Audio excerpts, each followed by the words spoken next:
Right, breaking చూస్తున్నాం. BC రిజర్వేషన్లపై మరోసారి హైకోర్టును మాధవరెడ్డి ఆశ్రయించారు. బీసీలకు 42% రిజర్వేషన్ల జీవోను సవాల్ చేస్తూ పిటిషన్ వేశారు. దీనిపై హౌస్ మోషన్ పిటిషన్ కు అనుమతి కోరారు. బీసీలకు 42% రిజర్వేషన్లు కేటాయిస్తూ ప్రభుత్వం జీవో జారీ చేసింది.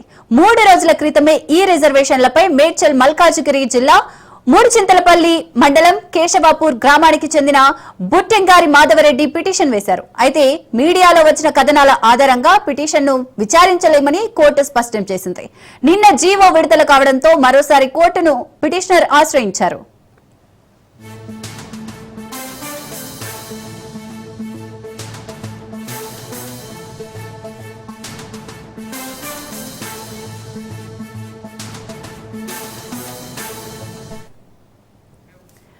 బీసీ రిజర్వేషన్లపై మరోసారి హైకోర్టును మాధవరెడ్డి ఆశ్రయించారు.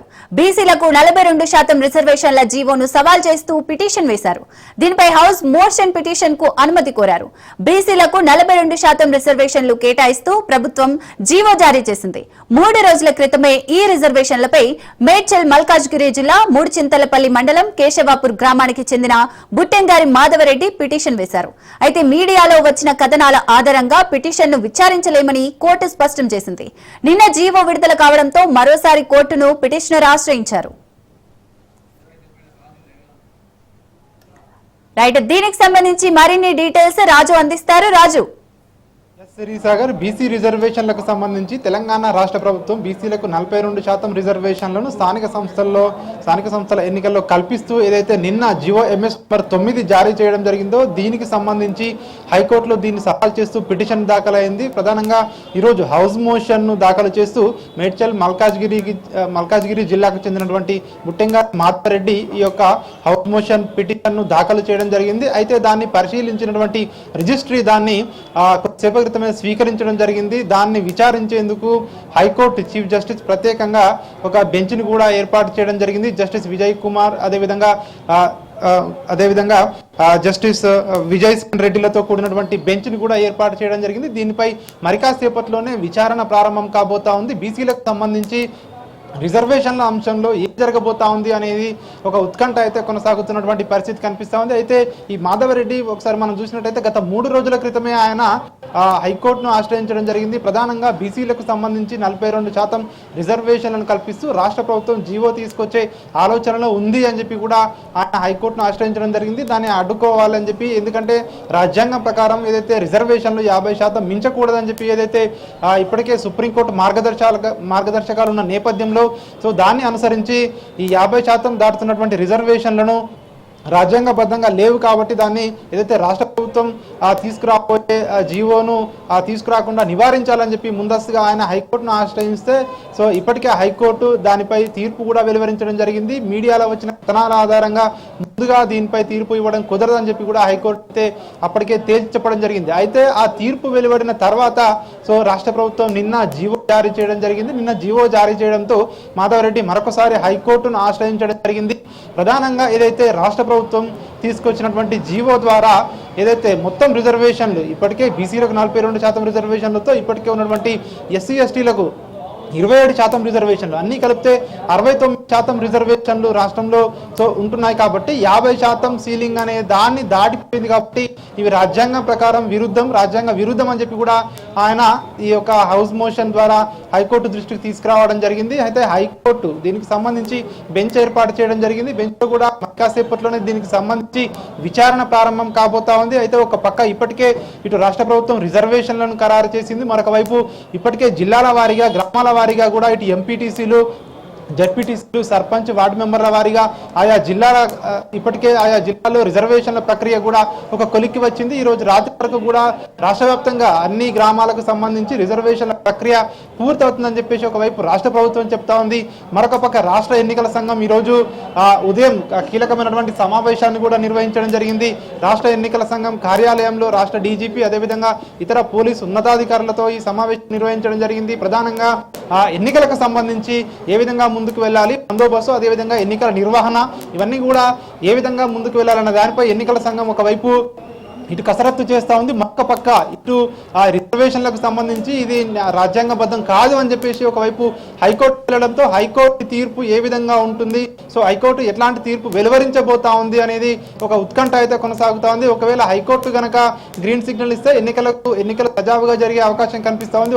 ఒకవేళ హైకోర్టు గనక దీనికి సంబంధించి రిజర్వేషన్లకు సంబంధించి స్టే విధిస్తే లేదంటే ఎన్నికల ప్రక్రియ నిలిచిపోతుందా లేదంటే ఏ విధంగా ఉంటుంది, బీసీలకు 42% రిజర్వేషన్లు ఇచ్చి ఖచ్చితంగా ఎన్నికలకు వెళ్తామని చెప్పి ఒకవైపు ప్రభుత్వం మొదటి నుంచి కూడా ఖరాఖండిగా చెప్తా ఉన్న ఈ నేపథ్యంలో ఈ రోజు హౌస్ మోషన్ పిటిషన్ ఏదైతే దాఖలు కావడం జరిగిందో దానికి సంబంధించి విచారణ జరిపిన తర్వాత హైకోర్టు ఎట్లాంటి మార్గదర్శకాలు జారీ చేస్తుంది, ఈ రోజు తీర్పు వెలువరిస్తుందా లేదంటే దాన్ని వాయిదా వేస్తుందా అనేది కూడా తెలియాల్సి ఉంటుంది. ఒక పక్క సాయంత్రానికల్లా లేదంటే రేపటికల్లా కూడా ఎన్నికలకు సంబంధించి షెడ్యూల్ వచ్చే అవకాశం ఉన్నట్టు ఇప్పటికే వార్తలు వస్తా ఉన్నాయి. దీనికి సంబంధించి ప్రభుత్వ వర్గాల్లో కూడా దీనికి సంబంధించి అంతర్గతంగా ఇప్పటికే షెడ్యూల్ వెలువరించేందుకు కూడా ఇటు ప్రభుత్వం కూడా ఇప్పటికే సన్నాహకంగా ఉంది అని చెప్పేసి కూడా తెలుస్తున్న ఈ నేపథ్యంలో రిజర్వేషన్లకు సంబంధించి హైకోర్టు ఎట్లాంటి మార్గదర్శకాలు ఇవ్వబోతా ఉంది, లేదంటే స్టే విధిస్తుందా లేదంటే ఈ కేసును వాయిదా వేస్తుందా అనేది మాత్రం కీలకంగా ఉన్నటువంటి పరిస్థితి కనిపిస్తా ఉంది. శిరీష గారు.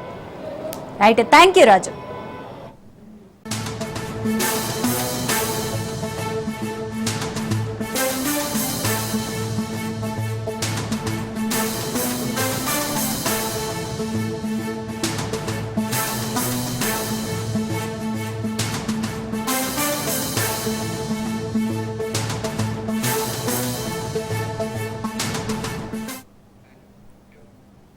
రైట్, ఇక ఎమ్మెల్యేల అనర్హత పిటిషన్ల విచారణ షెడ్యూల్ విడుదలైంది. ఈ నెల 29 నుంచి అనర్హత పిటిషన్లపై విచారణ ప్రారంభం కానుంది. అనర్హత పిటిషన్లపై స్పీకర్ గడ్డం ప్రసాద్ కుమార్ విచారణ చేయనున్నారు.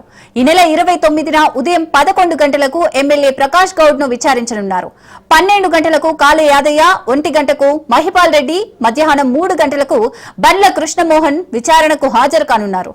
అక్టోబర్ 1న మరోసారి విచారణ కొనసాగనుంది.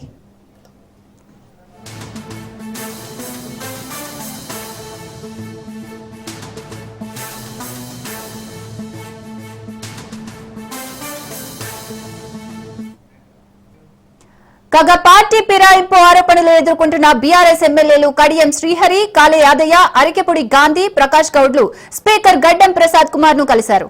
మధ్యాహ్నం అసెంబ్లీలోని స్పీకర్ ఛాంబర్ లో శాసనసభ వ్యవహారాల శాఖ మంత్రి శ్రీధర్ బాబు సమక్షంలో ఒక్కో ఎమ్మెల్యే స్పీకర్ ను కలవడం ప్రాధాన్యత సంతరించుకుంది.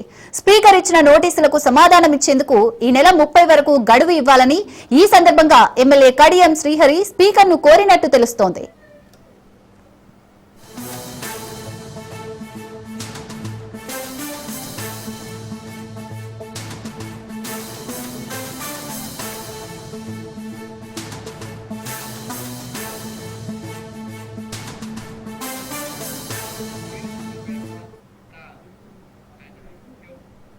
రైట్, బీఆర్ఎస్ ఎమ్మెల్యేలు కడియం శ్రీహరి, కాళే యాదయ్య, అరికెపూడి గాంధీ అలాగే ప్రకాష్ గౌడ్లు స్పీకర్ గడ్డం ప్రసాద్ కుమార్ అయితే కలిసినట్టుగా తెలుస్తోంది. దీనికి సంబంధించి మరిన్ని డీటెయిల్స్ పవన్ అందిస్తారు. పవన్. ఫిరాయింపు ఎమ్మెల్యే అర్హత పిటిషన్ పై క్రాస్ ఎగ్జామినేషన్ కూడా షెడ్యూల్ విడుదల చేశారు. అయితే ఈ నేపథ్యంలో చూస్తే ప్రధానంగా ఇప్పటికే స్పీకర్ గడ్డం ప్రసాద్ ని కూడా ఇప్పుడు కాళే యాదయ్యతో పాటు దీనికి సంబంధించి ప్రకాష్ గౌడ్, అంతేకాకుండా మిగతా ఎవరైతే పార్టీ ఫిరాయింపు సంబంధించిన ఎమ్మెల్యేలు ఉన్నారో వారంతా కూడా కలిశారు. అయితే ముఖ్యంగా చూస్తే మాత్రం ఇందులో పార్టీ ఫిరాయింపు సంబంధించి దానిపైన క్రాస్ ఎగ్జామినేషన్ చేయడానికి ఇప్పటికే షెడ్యూల్ కూడా విడుదల చేశారు. షెడ్యూల్ విడుదల చేసిన నేపథ్యంలో మాత్రము ఎల్లుండి 11 గంటలకు ప్రకాష్ గౌడ్ యొక్క విచారణకు దీనికి సంబంధించి కూడా హాజరవుతారు. అంతేకాకుండా అదే రోజు 12 గంటలకు కాళే యాదయ్య, మధ్యాహ్నం 1 గంటలకు పురం మహిపాల్ రెడ్డి, 3 గంటలకు బండ్ల కృష్ణమోహన్ రెడ్డి కూడా దీనికి సంబంధించి కూడా హాజరవుతారు. అయితే పార్టీ ఫిరాయింపుకు సంబంధించిన నేపథ్యంలో ఇప్పటికే నోటీసులు జారీ చేసిన నేపథ్యంలోనే ప్రధానంగా దీనికి సంబంధించి కూడా వీరు హాజరయ్యి పార్టీ ఫిరాయింపుకు సంబంధించి దానిపైన కూడా విచారణకు హాజరవుతారు.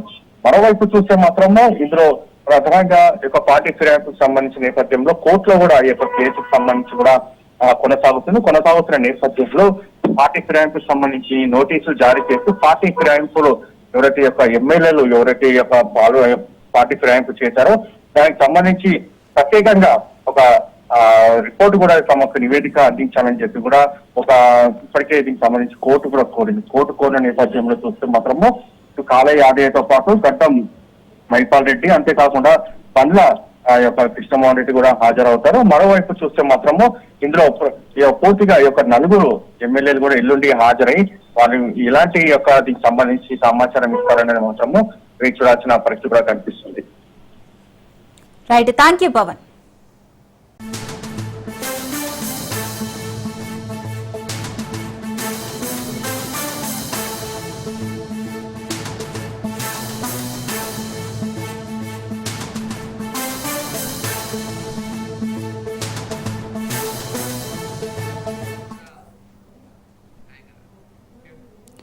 రైట్, అసెంబ్లీలో చేసిన వ్యాఖ్యలను బీజేపీ ఎమ్మెల్యే కామినేని శ్రీనివాస్ వెనక్కి తీసుకున్నారు. గత ప్రభుత్వ హయాంలో సినిమా టికెట్ల విషయంలో తలెత్తిన వివాదంపై మాట్లాడేందుకు వెళ్లిన చిరంజీవి బృందాన్ని అప్పటి సీఎం జగన్ అవమానించారనే అంశంపై అసెంబ్లీలో ఆయన గుర్తు చేశారు. అయితే ఎమ్మెల్యే బాలకృష్ణ చేసిన వ్యాఖ్యలతో అపార్థాలు చెలరేగాయి. బాలకృష్ణ, చిరంజీవి ఫ్యాన్స్ తో పాటు టీడీపీ, వైసీపీ నాయకుల మధ్య మాటల యుద్ధం నడిచింది. బాలకృష్ణ వ్యాఖ్యలను చిరంజీవి ఫ్యాన్స్, వైసీపీ నేతలు తప్పుబట్టారు. అయితే టీడీపీ శ్రేణులతో పాటు నందమూరి అభిమానులు బాలయ్య కమెంట్స్ కు మద్దతుగా నిలిచారు. దీంతో బాలకృష్ణ వ్యాఖ్యలు రాజకీయ, సినిమా ఇండస్ట్రీ వర్గాల్లో చర్చనీయాంశంగా మారాయి.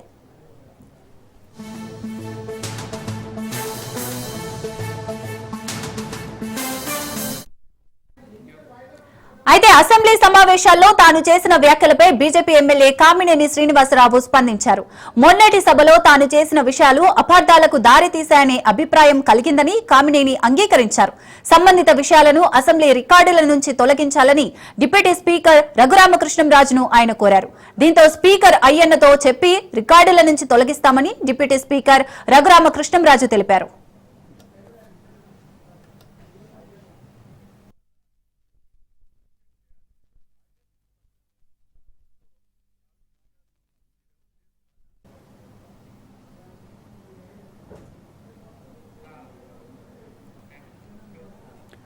అసెంబ్లీలో చేసిన వ్యాఖ్యలను బీజేపీ ఎమ్మెల్యే కామినేని శ్రీనివాస్ వెనక్కి తీసుకున్నారు.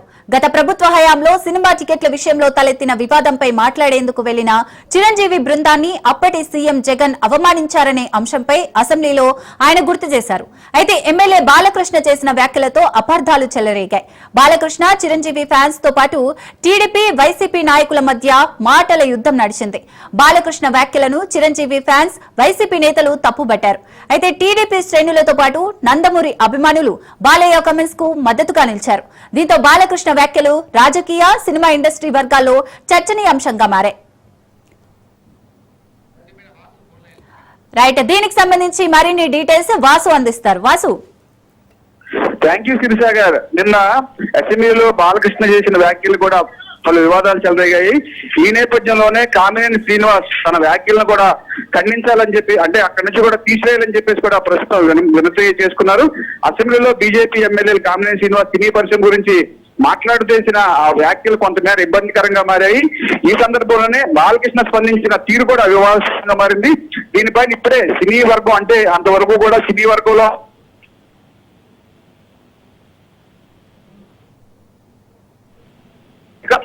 అన్న విధంగా కూడా మారిపోయింది. దీనిపైన ఉదయం నాగబాబు గారు కూడా స్పందించారు. నాగబాబు గారు వీడియో రిలీజ్ చేశారు. సినిమా హీరో బాలకృష్ణ చేసిన వ్యాఖ్యలు అనుచితంగా లేవని, కానీ రాజకీయాల్లోకి ఎవరైనా రావచ్చు, ఎవరైనా వెళ్ళొచ్చు, దీనిపైన బాలకృష్ణ అటువంటి వ్యాఖ్యలు చేయకూడదని, బాలకృష్ణ ఎవరిని ఉద్దేశించి చేశారో అనేది స్పష్టంగా చెప్పాలని చెప్పేసి కూడా ఆయన స్పందించడం కూడా జరిగింది. అయితే ఈ వ్యాఖ్యలు పలు వివాదాలు చెలరేయడంతో కూడా ఈ వ్యాఖ్యలను కూడా అసెంబ్లీ నుంచి కూడా తొలగించాలని చెప్పేసి కామినేని శ్రీనివాస్ చెప్పారు. అయితే దీనిపైన ప్రత్యేకంగా చర్యలు తీసుకుంటామని చెప్పి కూడా డిప్యూటీ స్పీకర్ కూడా అనుమతి మంజూరు చేయాలని చెప్పారు. కానీ ఇటువంటి వ్యాఖ్యలు ఎట్టి పరిస్థితుల్లో కూడా డిలీట్ చేయకూడదని చెప్పేసి మాత్రం వైసీపీ ఒకవైపు పట్టుబడే పరిస్థితి కూడా కనిపిస్తుంది. కృష్ణ గారు. Right, thank you Vasu.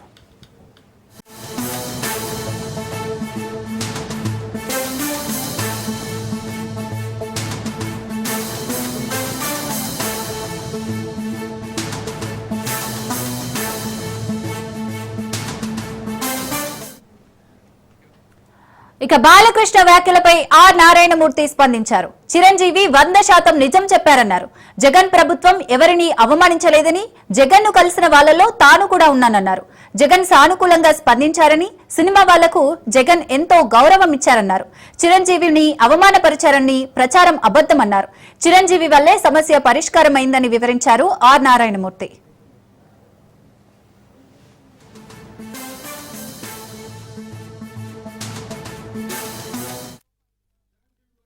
చాలా మంది వెళ్ళాం, అది అందరికీ తెలుసు. కాబట్టి ఆనాడు ఏమైతే అక్కడ సీఎం గారితో మాట్లాడుకున్నామో, ఏం చర్చలు జరిగాయో అవన్నీ కూడా మీకు media is the most powerful media, right? మీడియాలో చూడండి మీరు ఏం జరిగిందో, దట్ ఈస్ సత్యం, అది చూడండి. సో బాలకృష్ణ గారు తెలిసి ఉండొచ్చు, తెలియకపోవచ్చు అని చెప్పారు. సో నేను బాలకృష్ణ గారి గురించి మాట్లాడుకోవాలా, కానీ చాలా మంది మాత్రం అప్పుడు వైఎస్ జగన్మోహన్ రెడ్డి గారి ప్రభుత్వం చిరంజీవి గారిని సినిమా కళాకారుని అవమానించింది అనే అప్పుడు ఏమైతుందో nobody have the right to assassinate other characters. Such an important truth is important. ఆ ట్రూత్ అప్పుడు ఏ కెమెరా అయితే షూట్ చేసావు అది చూడండి, అది తెలుసుకోండి, జనాన్ని చెప్పండి. మమ్మల్ని ఎవరు అమ్మనిద్దరా, తన గౌరవించారు. మేమందరికి వెళ్ళాం, సమస్యను చెప్పాం. సీఎం జగన్మోహన్ రెడ్డి గారు సానుకూలంగా స్పందించారు. పేరు గారి గారితో మాట్లాడి ఏం కావాలో మొత్తం తీసుకోండి అన్నీ మనం చేద్దాం చెప్పారు. ఈ దగ్గర తెచ్చుకోండి, ఈ దగ్గర తెచ్చుకోండి. ఓకే, ఆ సమస్యలు ఇంకా ఉన్నాయి. ఆయన ప్రభుత్వం ఇప్పుడు లేదు, ఇప్పుడు చంద్రబాబు నాయుడు గవర్నమెంట్ వచ్చింది. ఇప్పుడు ఈ గవర్నమెంట్లో ఆనాడు ఎక్కడ ప్రియాంబుల్, గత గవర్నమెంట్లో ఏ ప్రియాంబుల్ ఉందో, ఏ ప్రజలకు ఏ సమస్యలు ఉన్నాయో, ఏ industry cinema industry anybody anything else వాళ్ళకి ఏ సమస్యలు ఉన్నాయో ఎక్కడ ప్రియాంబుల్ గత ప్రభుత్వంలో ప్రజలు వినిపించుకున్న విన్నపాలు ఏమైతే ఉన్నాయో ఆ విన్నపాలని ఇప్పుడు, ఆ సమస్యలు ఇప్పుడున్న ప్రభుత్వం చంద్రబాబు నాయుడు హయాంలో నెరవేర్చాలని, దానికి సినిమాటోగ్రఫీ మంత్రి గారు దుర్గేష్ గారు సహకరించాలని, మన తెలుగు ఇండస్ట్రీ వెళ్ళి ఇవాళ డిప్యూటీ సీఎంగా ఉన్న పవన్ కళ్యాణ్ గారు చొరవ తీసుకోవాలని నేను విజ్ఞప్తి చేస్తూ మా సమస్యల్ని, మన పరిశ్రమ సమస్యల్ని క్లియర్ చేయాల్సిందిగా మనస్ఫూర్తిగా వారు. రంగారెడ్డి జిల్లా మదర్ డైరీ డైరెక్టర్ ఎన్నికల్లో కాంగ్రెస్ కు ఎదురుదెబ్బ తగిలింది. 3 స్థానాల్లో బీఆర్ఎస్ అభ్యర్థులు విజయం సాధించారు. కాంగ్రెస్ నేతల మధ్య అంతర్గత పోరుతో బీఆర్ఎస్ 2 స్థానాలు గెలుచుకుంది. తుంగతుర్తి ఎమ్మెల్యే మందుల సామిల్ బలపరిచిన ప్రవీణ్ రెడ్డి ఓటమి చెందారు. వేముల వీరేశం సపోర్ట్ చేసిన జయశ్రీ విజయం సాధించారు. బీఆర్ఎస్ అభ్యర్థులకు లక్ష్మీ నరసింహారెడ్డి, భాస్కర్ గౌడ్ గెలుపొందారు.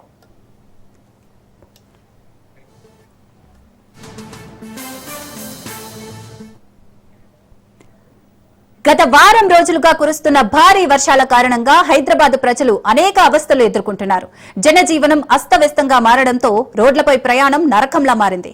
పలు బస్తీలు మూసీలో మునిగిపోయాయి. ఎంజీబీఎస్ బస్టాండ్లోకి వరద నీరు చేరి ప్రయాణాలు ఆగిపోయాయి. మూసీ వరదలకు సంబంధించి మరింత సమాచారాన్ని మా ప్రతినిధి రత్నకుమార్ అందిస్తారు. నగరంలో గత కొద్ది రోజులుగా కురుస్తున్నటువంటి వర్షాల కారణంగా పలు ప్రాంతాలు జలదిగ్బంధంలో చిక్కుకున్నాయి. ఇక నిన్న కురిసినటువంటి భారీ వర్షాల కారణంగా ఎగువ ప్రాంతాల్లోకి భారీగా వరద నీరు చేరడంతో 2 జంట జలాశయాలు హిమాయత్ సాగర్, ఉస్మాన్ సాగర్ పొంగి పొరలడం జరిగింది. దీంతో గేట్లు లిఫ్ట్ చేసి వరద నీటి మొత్తాన్ని కూడా, ఉధృతంగా మారినటువంటి వరద నీటి మొత్తాన్ని కూడా దిగువ ప్రాంతాలకు మూసీ ద్వారా రిలీజ్ చేయడం జరిగింది. దీంతో ఒక్కసారిగా మూసీ నది ఉప్పొంగి ప్రవహిస్తోంది. ప్రజెంట్ మనం మూసీ పరివాహక ప్రాంతాల్లో ఉన్నాం. ఒకసారి ఆ విజువల్స్ లో చూడొచ్చు. మొత్తం ఎంత ఉధృతంగా వరద అనేది ప్రవహిస్తుంది అనేది మనకి ఇక్కడ విజువల్స్ లో కనిపిస్తోంది. ప్రస్తుతం మనం చాదర్ఘట్ ఫ్లైఓవర్ దగ్గర ఉన్నాం. సో ఆ విజువల్స్ లో ఒకసారి గమనించినట్లయితే ఫ్లోటింగ్ అనేది, వరద ఫ్లోటింగ్ కు సంబంధించి కూడా ఎంత ఉధృతంగా వరద అనేది మూసీ పరివాహక ప్రాంతాల్లో పొంగి పొరుగుతున్నటువంటి దృశ్యాలను మనం ఇక్కడ చూస్తూ ఉన్నాం. మనం చూస్తుంది మొత్తం అంతా కూడా ఇది విజువల్స్ లో కనిపిస్తున్నది MGBS metro station. MGBS metro station పక్కనే ఆనుకొని ఎంజీబీఎస్ బస్ స్టాండ్ ఉంటుంది. సో ఇప్పటికే బస్ స్టాండ్ లోకి వరద నీరు భారీగా వచ్చి చేరడంతో అనేక మంది ఎన్నో రకాలుగా ఇబ్బందులు ఎదుర్కొంటూ ఉన్నారు. మరోవైపున ప్రయాణికులను సురక్షితంగా బయటకు తీసుకురావడం కోసం తాళ్ల సాయంతో అధికారులు రంగంలోకి దిగడం జరిగింది. జీహెచ్ఎంసీ బృందాలు, డిఆర్ఎఫ్ బృందాలు, అలాగే పోలీసులు జాయింట్ ఆపరేషన్స్ ద్వారా బస్టాండ్లో ప్రయాణాల కోసం వచ్చినటువంటి ప్రయాణికులు పూర్తిగా వాళ్ళందరినీ కూడా అక్కడి నుంచి తరలించి ఇతర ప్రాంతాలకు పంపించడం జరిగింది. అయితే బస్టాండ్ నుంచి బయటకు తీసుకురావడంలో కొంత ఆలస్యమైనప్పటికీ కూడా ప్రస్తుతానికి వాళ్ళందరూ కూడా సేఫ్ గానే బయటకు వెళ్ళిపోయినట్లు కూడా తెలుస్తుంది. సో మనం ఒకసారి విజువల్స్ లో చూడొచ్చు. ఆ ఫ్లోటింగ్ కు సంబంధించి ఎగువ ప్రాంతాల్లో ఇటు కామారెడ్డి కావచ్చు, అలాగే చేవెళ్ల, వికారాబాదు తదితర పరిగి తదితర ప్రాంతాల్లో వచ్చినటువంటి ఎగువ ప్రాంతాల్లో కురిసినటువంటి భారీ వర్షం కారణంగా వరద మొత్తం కూడా జంటజల శైలికి రావడంతో ఆ మూసీలోకి గేట్లు లిఫ్ట్ చేసి వరద నీటిని పంపించడంతో కింద దిగువన ఉన్న ప్రాంతాలు పూర్తిగా జలదిగ్బంధంలో చిక్కున్నాయి. ప్రజెంట్ విజువల్స్ లో కనిపిస్తుందంతా కూడా చాదరగట్టు ప్రాంతం, పూర్తిగా ఇళ్లలోకి వరద నీరు అనేది వెళ్ళిపోయింది. దీంతో అనేక రకాల అవస్థలు ఆయా ప్రాంతాలకు సంబంధించినటువంటి నిర్వాసితులు ఎదుర్కొంటున్నారు. విజువల్స్ లో మనం ఒకసారి చూడొచ్చు, పూర్తిగా కార్లు జల దిగ్బంధంలో ఉన్నాయి, ఇళ్లు మొత్తం కూడా మునిగిపోయినటువంటి పరిస్థితి కనిపిస్తోంది. వరద ఉధృతి మూసి చాలా ఉప్పొంగి ప్రవహిస్తోంది, అత్యధిక వేగంతో మూసి ప్రవాహం అనేది కనిపిస్తోంది. సో ఈ యొక్క వరద ఉధృతి కారణంగా మనకు కనిపిస్తున్నటువంటి విజువల్స్ లోని చాదరగడ్డతో పాటు దిగువన ప్రాంతాల్లో ఉన్నటువంటి శంకర్పల్లి కావచ్చు, ఇప్పుడు శంకర్ నగర్ కావచ్చు, అలాగే మూసానగర్, పురాణాపూల్ తదితర ప్రాంతాలన్నీ కూడా ప్రస్తుతం జల దిగ్బంధంలోనే ఉన్నాయి. ఆయా ప్రాంతాల్లో ఉన్నటువంటి అంటే మూసీ పరివాహక ప్రాంతాల్లో ఉన్నటువంటి ప్రజలందరినీ కూడా సురక్షిత ప్రాంతాలకు తరలించాలని ఇప్పటికే ముఖ్యమంత్రి రేవంత్ రెడ్డి అధికారులను ఆదేశాలను జారీ చేయడంతో హైడ్రా అధికారులు, మరోవైపున డిఆర్ఎఫ్ సిబ్బంది, జీహెచ్ఎంసీ సిబ్బంది రంగంలో దిగి తక్షణమే సహాయక చర్యలను ముమ్మరం చేయడం జరిగింది. జంట జలాశయాలు హిమాయత్ సాగర్ అలాగే ఉస్మాన్ సాగర్ల వద్ద గేట్లు లిఫ్ట్ చేయడంతో ఆ వాటర్ మొత్తం కూడా మూసీలోకి వదలడంతో దిగువ ప్రాంతాలు ఎంతో రకాల ఇబ్బందులను ఎదుర్కొంటూ ఉన్నారు. ముఖ్యంగా గత 40 ఏళ్ల కాలంలో ఇంత పెద్ద ఎత్తున మూసి ప్రవహించడం అనేది తాము ఎప్పుడూ చూడలేదు అనేది ఇక్కడ ఉన్నటువంటి స్థానికులందరూ కూడా తెలియజేస్తూ ఉన్నారు. ఇక మరోవైపు ఒకసారి విజువల్స్ లో చూడొచ్చు, ఆ వరద ఉధృతి అనేది ఎక్కువగా ఉన్న కారణంగా పూర్తిగా ప్రధాన రోడ్ల మీద ట్రాఫిక్ జామ్స్ అనేవి ఏర్పడుతూ ఉన్నాయి. మనం చాదరగట్టు ప్రధాన బ్రిడ్జ్ మీద ఉన్నాం. ఒకసారి విజువల్స్ లో చూసినట్లయితే కిలోమీటర్ల మేర వాహనాలు అనేవి ఆగిపోతూ ఉన్నాయి. ప్రయాణాల రాకపోకలకు కూడా కొంత ఇబ్బందికరమైనటువంటి పరిస్థితి తలెత్తుతుంది. సో మొత్తానికి యొక్క వర్షాల కారణంగా ప్రజలు అనేక రకాల ఇబ్బందులు ఎదుర్కొంటారు. మరోవైపున పోలీసులు గ్రౌండ్ లెవెల్లో ఇక్కడ ఫీల్డ్ లో ఉండి ఎక్కడికక్కడ ట్రాఫిక్ జామ్లు అనేవి ఏర్పడకుండా సహాయక చర్యల్లో ఉండడం జరిగింది. ట్రాఫిక్ ను క్లియర్ చేసేందుకు కూడా అన్ని రకాల చర్యలు తీసుకుంటున్నటువంటి దృశ్యాలను కూడా మనం చూస్తూ ఉన్నాం. ఇక మరోవైపు ఇటు ఎక్కడైతే ఇటు ఎంజీబీఎస్ నుంచి మరోవైపున ఇటు ఎల్బీ నగర్ ప్రాంతాలకు వెళ్ళడానికి ప్రధానమైనటువంటి బస్సు సర్వీసు, అంతర్రాష్ట్రాలకు సంబంధించినటువంటి బస్సు సర్వీస్ అంతా కూడా ఈ రూట్ లోనే ఉంటూ ఉంది. సో ఇప్పుడు మూసీ అంతా కూడా ఉప్పొంగి ప్రవహిస్తూ ఉండడంతో రాకపోకలకు అంతరాయం అనేది కలుగుతూ ఉంది. కిలోమీటర్ల మేర వాహనాలు అనేవి నిలిచిపోతూ ఉన్నాయి. దీంతో ట్రాఫిక్ ని క్లియర్ చేయడం కూడా కొంత పోలీసులకు ఇబ్బందికరంగా మారినటువంటి పరిస్థితి కనిపిస్తోంది. ఏదేమైనప్పటికీ గత కొన్ని రోజులుగా కురుస్తున్నటువంటి భారీ వర్షాలతో హైదరాబాద్ నగర ప్రజలు అనేక రకాల ఇబ్బందులు ఎదుర్కొంటున్నారు. మూసి పొంగి ప్రవహిస్తుండటంతో తక్షణమే మరింత ముమ్మర సహాయక చర్యలను మరింత వేగంగా చేసి ఆ పరిసర ప్రాంతాల్లో ఉన్నటువంటి ప్రజలందరినీ కూడా పునరావాస కేంద్రాలకు తరలించి యొక్క పరిస్థితిని చక్కదిద్దాలంటూ కూడా మూసి పరివాహక ప్రాంతాల ప్రజలు అధికారులను వేడుకుంటున్నారు. కెమెరా పర్సన్ భిక్షపతితో రత్నకుమార్, చాదరగట్టు నుంచి. మాజీ మంత్రి కేటీఆర్ సంచలన వ్యాఖ్యలు చేశారు. సీఎం రేవంత్ రెడ్డిపై కేటీఆర్ ఆగ్రహం వ్యక్తం చేశారు. చరిత్రలో తొలిసారి ఎంజీబీఎస్ బస్ స్టేషన్ మునిగిపోయిందన్నారు. మూసీ ప్రాజెక్టు వద్దన్నందుకే రేవంత్ ఈ కుట్ర చేశారని ఆరోపించారు.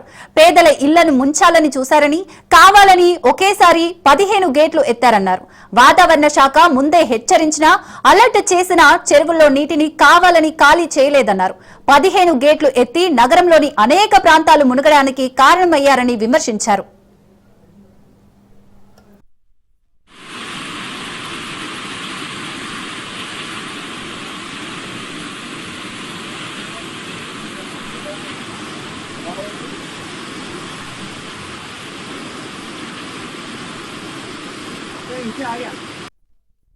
ఎంత కిరాతకుడు అంటే ఇవాళ ఏం చేసిండు ఎరికేనా? ఎప్పుడన్నా వాన పడితే ఇట్లనే 1908లో, ఈరోజు కాదు 1908 అంటే 117 ఏళ్ళ కిందట హైదరాబాద్కు వరదలు వచ్చినాయి మూసీలో. అప్పుడు నిజాం ఉండే.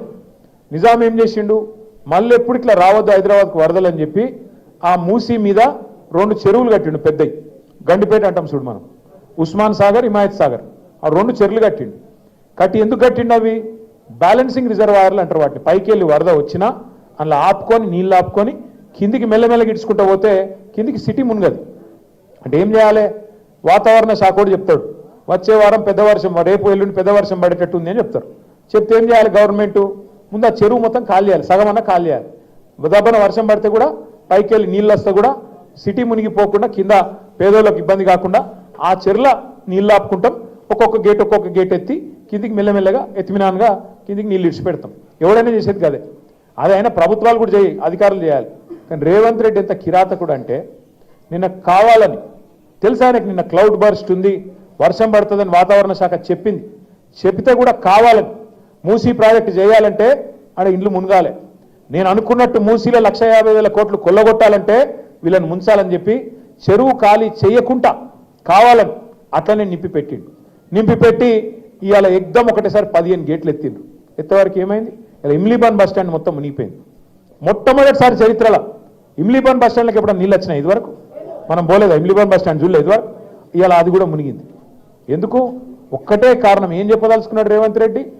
మీరు మూసి అద్దంటున్నారు కదా, నేను చేయాలనుకుంటే ఇక చూసినా పేదోళ్ళను ముంచి ఇడికి ఎలగొట్టి అట్లనన్నా చేస్తా అనేందుకు ఇలా అంతా కిరాతకంగా ప్రవర్తన చేస్తా ఉన్నాడు.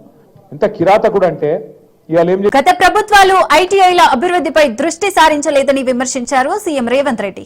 తెలంగాణలో పెట్టుబడులు ఆకర్షించడానికి దావోస్ వెళ్లామని, దావోస్ లో టాటా సంస్థతో చర్చలు జరిపామన్నారు. ఉద్యోగ అవకాశాలు ఉన్నాయి కానీ నైపుణ్యం లేదని చెప్పారు. హైదరాబాద్ వచ్చాక మంత్రులతో చర్చించి ఐటీఐలపై దృష్టి పెట్టామన్నారు. ఐటీఐలను అడ్వాన్స్డ్ ట్రైనింగ్ సెంటర్లుగా మార్చమని, ఉద్యోగం కావాలంటే నైపుణ్యం కావాల్సిందేనన్నారు. అడ్వాన్స్డ్ ట్రైనింగ్ సెంటర్లలో చదివే వారికి 2,000 స్టైఫండ్ ఇస్తున్నామన్నారు. వ్యసనాలకు బానిస కావద్దని, నైపుణ్యం ఉంటే దేశాలన్నీ మన ముందు మోకరిల్లుతాయన్నారు సీఎం రేవంత్ రెడ్డి.